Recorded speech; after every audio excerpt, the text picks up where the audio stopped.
What is going on, everybody? Welcome back to the channel. After Sound here, bringing you Splinterlands content every single day. We also stream right here on this channel every Tuesday, Thursday, and Sunday morning, so come by and say hello. This video is also brought to you by two things. Since we don't do any sponsorships here on the channel, I'll go ahead and chill them out real quick. The first is my music, which is available anywhere you stream music under the name After Sound, and the second is a new podcast I just launched called Chasing Infinity. Links in the description below. I appreciate the support. Okay, guys, let's talk about the Wild Season Permit. I have not shared numbers for that this season, but as we close in on the final day, you can see here that there has been another significant decrease over the past season. So you go back to season 8 that I was tracking this. So I don't know if we should call it that. Let's just put it this way. That the season that started at the end of September, that one, we lost about 137 accounts that did not pay for it in the previous season, right? Mid-September. In mid-October, we actually went up, again, just a couple of accounts too, and now we are down to 2376. So another 87 dropped off. So all in all, you know, we're more than 200 down from where we were, we'll call it like mid-September. So 4 seasons ago, two months ago to be exact. But what's interesting here, what's really, really interesting here is if you go and take a look at the battle data on modern format. So what I'm going to do, let's go to 3 months so we can capture the last roughly 6 seasons. And you'll see that there is a significant shift in the increase in battles. Now, in some of these seasons, I have chosen, for example, not this current season, but the previous season and then maybe 2 seasons before that, I was one of the people that did not purchase a Wild Season permit because I went in and I played all my battles in Modern. So we're starting to see this trend pick up, right? And I'm actually just curious if we can see it even more so on the 6 month. Oh, you know what? The 6 month is just totally... No, actually, look at that. So you can see it on the 6 month as well. Now, what is this spike here? Okay, so this must have been immediately after the Wild Season permit went to play. People then felt like they didn't want to play anymore. And then let's see, where is it?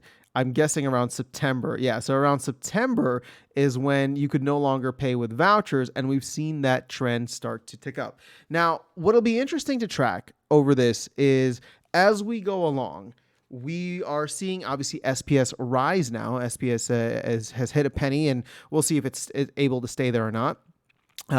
But overall, I think this trend is a good one. So it's easy to just point to, oh, Wild Season permits are going down. Like, that's a bad thing. We're going to dunk on Splinterlands right now. But if anything, I think it's showing more engagement here as we get to the final kind of couple of months of Rebellion. And really, it's just the last month of Rebellion. But if you include the last couple of months where we've seen this trend start to pick up, right? All the way back in mid-September, I'd say, is when we start to see a significant rise. But overall, like I said, I think that this is a good shift. People are playing the game. There's opportunity with, you know, way more SPS on the Modern side. And that's where we want engagement to be, right? We want players to be there as much as possible. Now, obviously, Wild offers many other benefits. There's a completely different meta, first and foremost. The second, obviously, is the fact that you can automate your account if you'd like to. It's still part of terms of service versus anything else in the game. But, you know, Modern is where new players are going to come in and they're going to participate. And it'll be great if we have more players there. And the fact that we're seeing more activity in Modern format, I think, is a fantastic sign. So I'm not going to read too much into the numbers on the voucher permit, right? Sorry, not the voucher permit, the Wild Season permit. I'm sharing the numbers here with you because, again, I think it's interesting for us to track as we go along. But, you know, even though it's like a 3.5% decrease from last season, which followed like a 5.3% decrease from, you know, a couple of seasons ago, I'm not too worried about it because I think we're making up for it with Modern battles. I know that, you know, probably in this season and then in this season were 2 that I chose to not participate in Wild, not pay the pass, and just play the game, right? Wherever things go for me personally doesn't really matter in the long run. What we're seeing here more so is a trend that is very positive for Modern format, especially as we're heading into the final parts of Rebellion and the lead up to Conclave Arcana during a time, right, Q1 of 2025, that will hopefully be a time when marketing is starting to, you know, kick things into gear. We get all of the other things that we were kind of told will be coming in Q1 with land updates, glamour, potentially a new hardcore survival mode, whatever that ends up being, right? So there's a lot of exciting stuff there as players start to get more engaged. So if anything, if Wild format becomes like just this kind of offshoot thing that nobody really participates in, yeah, I mean, that's not great from a DEC perspective. Obviously, we want to burn a ton of DEC. But if people are engaging in other areas where it's like human only, for example, right? I think that's going to be awesome. And over time, it will make sense. Obviously, if SPS starts to go up, that's what I was referencing earlier. If SPS is starting to go up, people will want to earn that in Modern because the gains are more significant.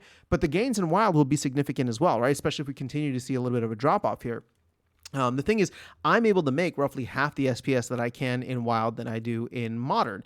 And so as that starts to go up, right, that's still a significant amount. As that starts to go up in US dollar value, keep in mind that there is a hard cap, or I shouldn't call it a cap, but like a ceiling on the value of DEC, meaning that at some point, the amount of SPS that people are winning and the value of that SPS will continue to increase as we go through the bull run, hopefully, fingers crossed. But the amount to pay for the Wild Pass should remain the same, right? It's going to be capped at 2,000 DEC, roughly $2 a peg. And, we'll see if people start to either turn on alt accounts, bot accounts, whatever it is. But obviously, all of that is going to help with burning way more DEC. So just to give a reference, we've burned, with credits and DEC, what's the total here? 4.5 million DEC in this past season. Again, that's not a lot, right? We burn 1 to 3 million a day based on market and all the other things like guilds and all that. So this is not a huge amount, but you imagine what this starts to look like if we 10x the amount of players in Wild for whatever reason, right? And with Chaos Legion moving to Wild, there might be an opportunity for people to look at that where it's just like, hey, if the returns are good, and you can bot your account or whatever it is, right? Returns are good. And you can also go in and get cards for relatively cheap because Chaos Legion is oversupplied at the moment. There will be an opportunity there. But, overall, I just wanted to share a little bit of insight with you. We're coming up to the final part of the season, so I'll lock this number in whenever the new season begins, and we'll move on from there and see what season number 11. Well, it's not even, these are not even the right season numbers. These are just what I'm numbering them from when I started. So I've been tracking this for 10 seasons now, but we'll see what the mid-November, we'll call it the mid-November season, looks like once that goes live. But I like the fact that people are playing the game. I think that's fantastic. I just apparently suck and I can't seem to win in Modern, which is why I turned the bot back on and also to get a little bit of time back in my life. But that is the beauty of it, right? You have options, you have choices, and hopefully people will make the one that is best for them. But that is all I have for you guys in this video. I'll catch you all in the next one and see you around the game. Take care.